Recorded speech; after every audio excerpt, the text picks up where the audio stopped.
Welcome to class. Today we are going to talk about a very interesting and significant concept in linguistics called bilingualism.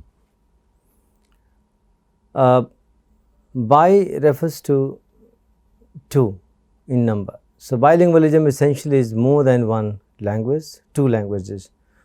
So the phenomenon refers to the capacity or the capability of an individual speaker to use, understand more than one language, two languages at least.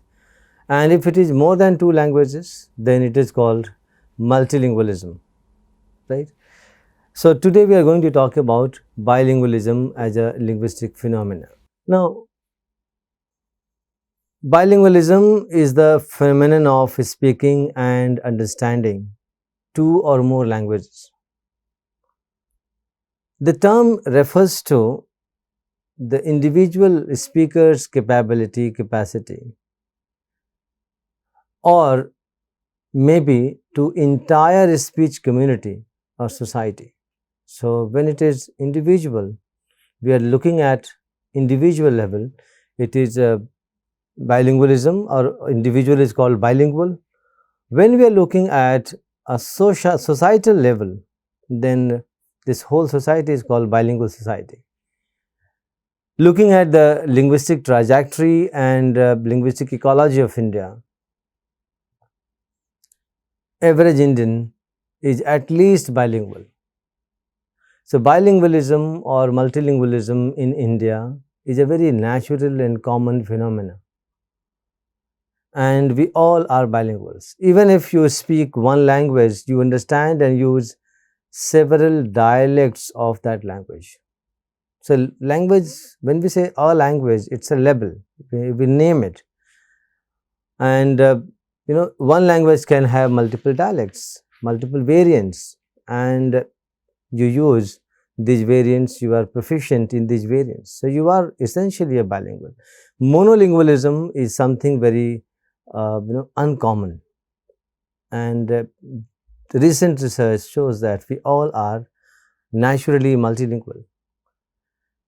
So bilingualism refers to a state where an individual is able to use more than two languages, right? And this is a wonderful phenomenon. You might have seen people speaking or interacting, sharing in more than one language, maybe in two languages, three languages. You might have come across people who know 4 languages or 5 languages. Are they different?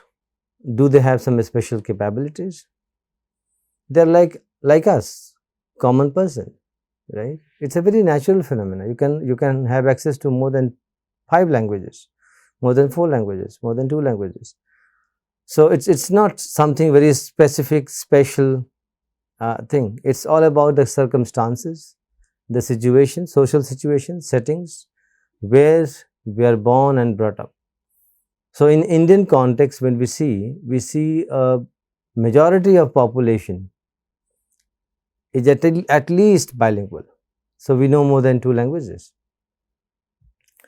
Now the question is, does it benefit us? Does it benefit the person who uses more than 2 languages, 3 languages? Does it give some advantage to such people who have more than 2 languages or 3 languages at disposal? They are capable of using it, they are able to use it, two languages, 3 languages. They have proficiency in many languages. Do they have advantage? Or is it the case that learning many languages create a kind of cognitive load, right? So if you look at this cognitive load thing, very few people talked about it in the early stages, early research works. But now it's widely held belief and proved through research that knowing multiple languages create a cognitive advantage. And if you suppose you can speak Hindi, you can speak Tamil, you can speak Manipuri, and you can speak Assamese, Bangla, Marathi. And what advantage do you get? You get access to these different societies. You can develop solidarity and bond with the speakers of these languages.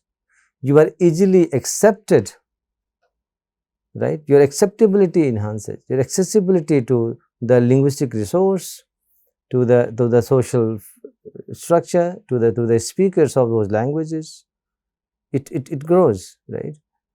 So you can have lots of advantage by speaking and understanding multiple languages. It gives you additional linguistic resource, right?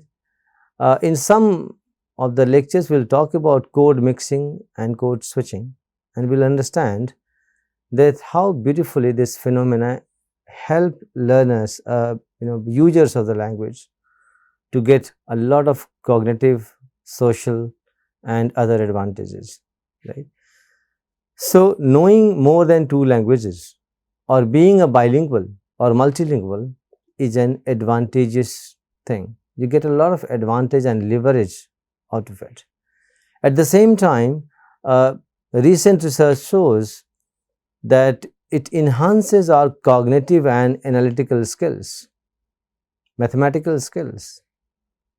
And perhaps this is the reason why most of the education policies, in the early education policies, focus on exposing kids or the children to many languages.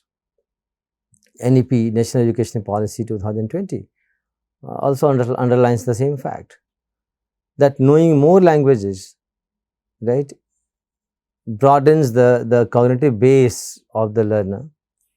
It gives access to multiple cultures, it gives access to multiple linguistic resources, it enhances your mathematical abilities, analytical abilities, cognitive abilities. So, bilingualism is a beautiful phenomenon.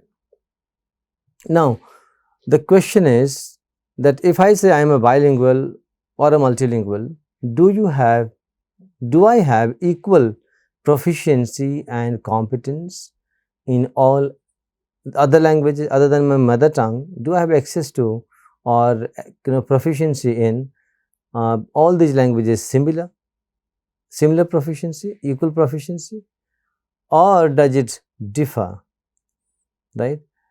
Do I have mother tongue like or native like competence in language 2 or language 3, or do I have limited access to language 1, 2 or 3 or 4, whatever I know apart from my mother tongue,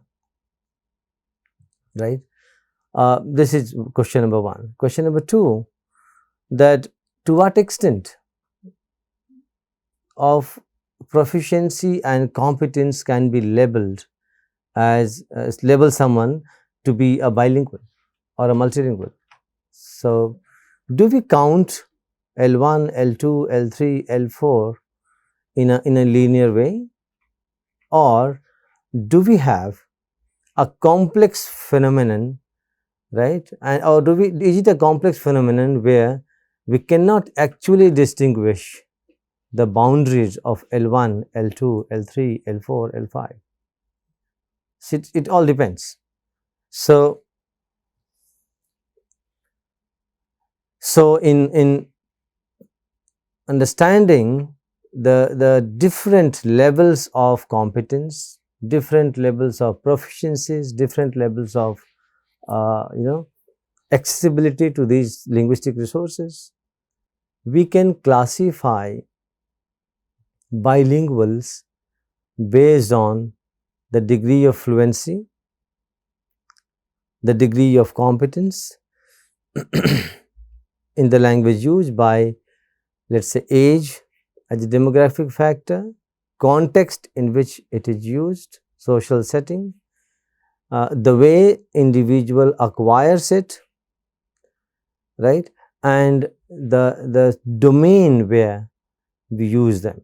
So there are multiple factors which determine the degree of competence, proficiency and accessibility to other linguistic resources, and we will go by through all of these one by one,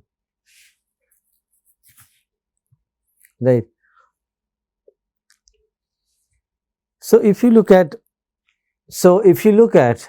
uh, the types of bilinguals, or the categories of bilinguals, or bilingualism as a phenomena, we can come across multiple classifications and categories, but there are certain defined and globally accepted categories which we will refer to in this class. So, first and foremost is early and late bilingualism, right. So, who are these early and late bilinguals? Who is an early bilingual? Who is a late bilingual? Both are bilinguals, but who is early, who is late? We'll talk about it in a while. Then the second category we can talk about is balanced and dominant bilinguals, right. Uh, so what do you mean by balanced bilingualism or dominant bilingualism? We will talk about it in a while. Compound, coordinate and subordinate bilingualism. We'll talk about it. Another category which is very important category is additive bilingualism and subtractive bilingualism, right. And the last important category, not the least, but the last important category we have is folk bilingualism and elite bilingualism. So we have these categories of bilinguals depending on the context in which they use the language, depending on the manner in which they have acquired the other language, depending on the degree of their fluency and level of competence. Right now, we will not talk about competence in terms of linguistic, grammatical, cultural, pragmatic competences. We'll go by a general definition of competence, where you are able to use language, the second or third language, in all four skills easily, like listening, speaking, reading and writing. These integrated linguistic skills, and if you are able to use that language equally with equal ease in all these skills. So that's a very generic definition we'll consider today. So now we have 5 distinct categories of bilinguals. So early and late bilinguals, balanced and dominant bilinguals, compound, coordinate and subordinate bilinguals, additive and subtractive bilinguals, folk and elite bilinguals. So we'll go through each of these categories one after the other. So let us start with early and late bilinguals. What do we mean by that? So early bilingual or bilingualism is defined as the acquisition of more than one language in pre-adolescent phase of life. So early stage, very early childhood, when you learn more than 2 languages, right. Whereas late bilingualism or late bilinguals are those who acquire the other language other than the mother tongue after, let's say, age of roughly 8 years of age, right. So by the time the learner or the person has acquired native language completely, the person has become linguistically adult and the person has acquired the mother tongue completely.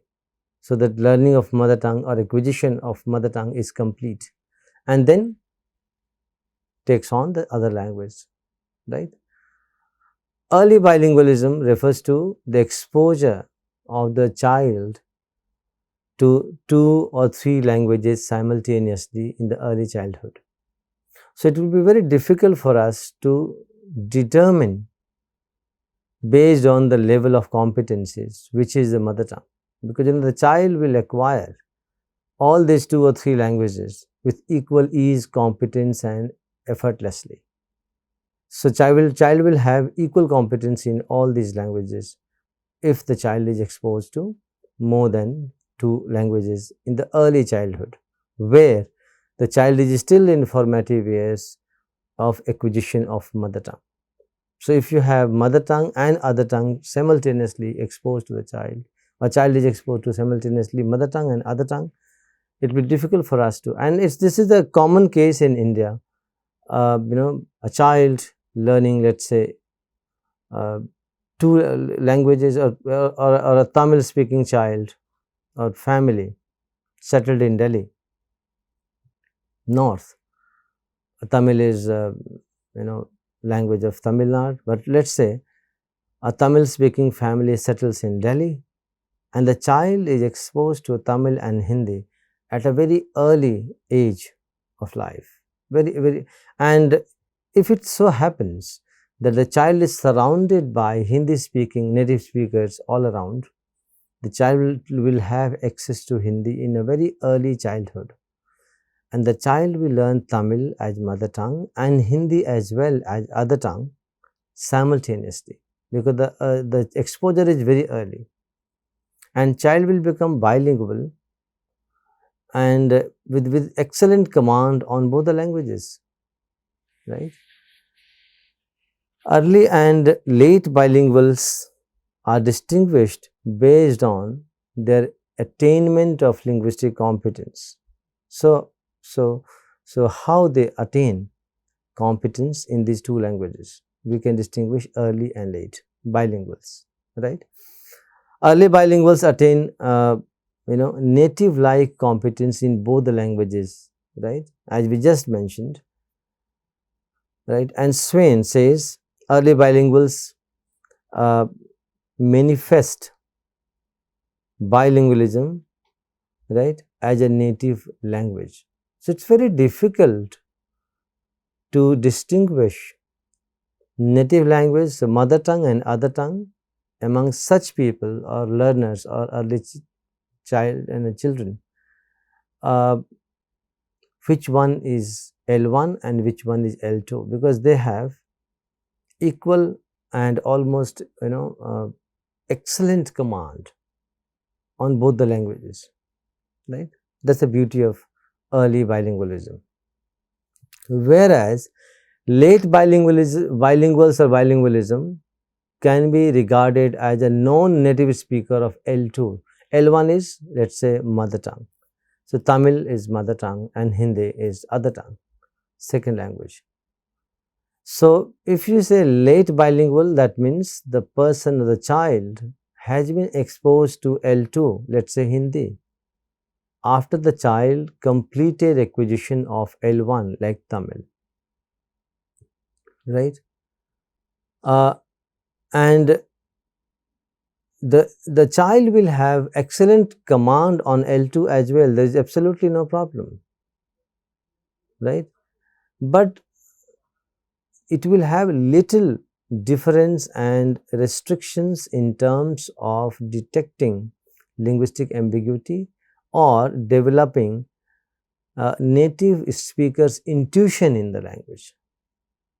So, that means late bilinguals, in that case the acquisition of L1 is complete and L1 is established in our linguistic repertoire as mother tongue, and you have excellent command and you become native speaker of L1. And when you are exposed to L2, let's say by crossing the age of 8 or 9, by the time, right, the acquisition of L1 is complete and learning of L2 starts. So there will be a little difference as compared to the other child which has L1 and L2, exposure to L1 and L2 simultaneously, right? And what is the difference? In the other case, like early bilingual case, the child will have excellent command, like native like command in both the languages. Child will be able to identify and detect linguistic ambiguities. Child will be able to develop native like intuition in language, whereas in late bilinguals, right, they will have command on the structure of the language, absolute command on the structure. But when it comes to pragmatics or when it comes to use of it, they will have little challenges or restrictions on detecting ambiguity or developing native like intuition, linguistic intuition. So unlike native speakers, they can be uh, identified as a late bilingual, right? So when we say early bilingualism, still we can have two different uh, cases, conditions, right? One is simultaneous and one is successive. So simultaneously, that means they are the kids are exposed to L1 and L2 simultaneously and equally. So exposure is almost equal. The social setting is the same, where both the languages are spoken, used by adults around the child, and child has access to both the languages with equal ease and opportunities. So that is you know simultaneous bilingualism, early bilingualism. Successive early bilingualism refers to that phenomena where a child has started with, let's say, L1, and to an extent the child has gained it, like 3 or 4 years of age, and then child is exposed to L2, the second language. But because it is before the age of a battery and the child's acquisition process is still not complete, the learning will be far better than the late bilinguals. So even if it is successive early bilingualism, it will be different from late bilingualism. Why? Because the learning of the first language, acquisition of the first language is not still complete. So partially acquired, not still complete, and the child has access to other language. So it will be successive early bilingualism, but better than, enriched, and better access to the linguistic resource as compared to those of the late bilinguals, right?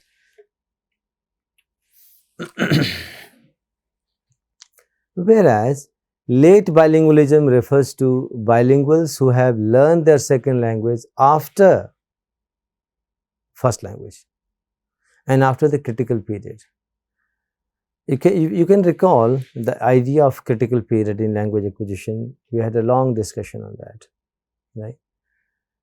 And it happens especially when L2 is learned in the adulthood or adolescence. So you have already completed the learning or acquiring the first language or native language, and you have become master of it. And then at later stage in life, after your critical period, you are exposed to the second language. So the learning of the second language will not be as effortless as it compared to the early bilinguals. So the learner has to make a lot of effort to learn, and that learning will not be close to native like intuitions in second language, right? So in the late bilingualism, since the bilinguals have already acquired the L1, the mother tongue, right, they use the experience of L1 to learn L2. It is successive. L1 is complete, learning of L1 is complete, and then you learn L2, second language, right? And the experience of acquisition in L1 is used as a resource to learn second language. So the proficiency in L2 will not be the similar one as compared to the early bilinguals who learned both these languages before the critical period, right? So that is early bilingualism and late bilingualism, and that is the difference. Okay, then we move to another category, and that category is called balanced and dominant bilingualism, right? So the distinction between balanced and dominant bilinguals is based on the relationship between proficiencies of the respective languages which bilinguals master.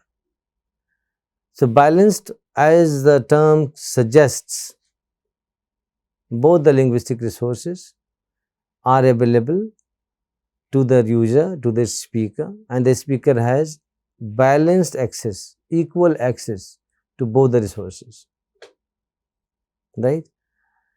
But the dominant bilingualism, as the term suggests, that means there must be one language which is dominant and dominantly present, used, and the other language is subordinate or under it, right? Not as dominant, not so both the languages are not at equal footing. One has precedence over the other. Okay, so what do we mean by that? So those who acquire similar degrees of proficiency and mastery in both the languages are defined as balanced bilinguals. So those bilinguals who have, let's say, mastery and proficiency, competence in two languages equal, right? And they use it with equal ease, they are balanced. In that case, L1 does not dominate L2 or L2 does not dominate L1. So both are balanced and both are equal. So the user has access to both the languages and linguistic resources, with equal ease, competence and proficiency. So none of the two languages dominates the other. So that is balanced, right? Dominant bilingualism, that means dominant bilinguals have their proficiency in one language superior or higher than that of the other language. So if I'm a bilingual, I speak Tamil, I speak Hindi. If I have equal competence in Tamil and Hindi both without any problem, I am a balanced bilingual. So I have two languages, Tamil and Hindi, in my verbal repertoire, and I have access to both the linguistic resources with equal ease. So my understanding and knowing of Tamil does not dominate my understanding and knowing of Hindi, or vice versa. I am a balanced bilingual. So I am a person with free will. Depending on the social setting, need and requirements, I can use Hindi or I can use Tamil, and I have absolutely no problem in using that, choosing one and using that. So I am a balanced bilingual. But if my Tamil dominates my Hindi, or if my Hindi dominates my Tamil, right? What does it mean? That my proficiency in Tamil is better and enriched than that of in my Hindi. That means my Tamil is dominant, and I am a bilingual. I can use Hindi and Tamil, but predominantly Tamil takes over. So my skills, linguistic skills, my access to Tamil resources, linguistic resource is far better enriched and dominant as compared to these things in Hindi. So that means if I do so, or this is my case where my Tamil is dominant and Hindi is not as easily available to me, then I am a dominant bilingual, a Tamil dominant bilingual. So I am a bilingual. I am using 2 languages. I have access to 2 languages, but my Tamil understanding and competence is far more higher and superior compared to my Hindi understanding and competence, right?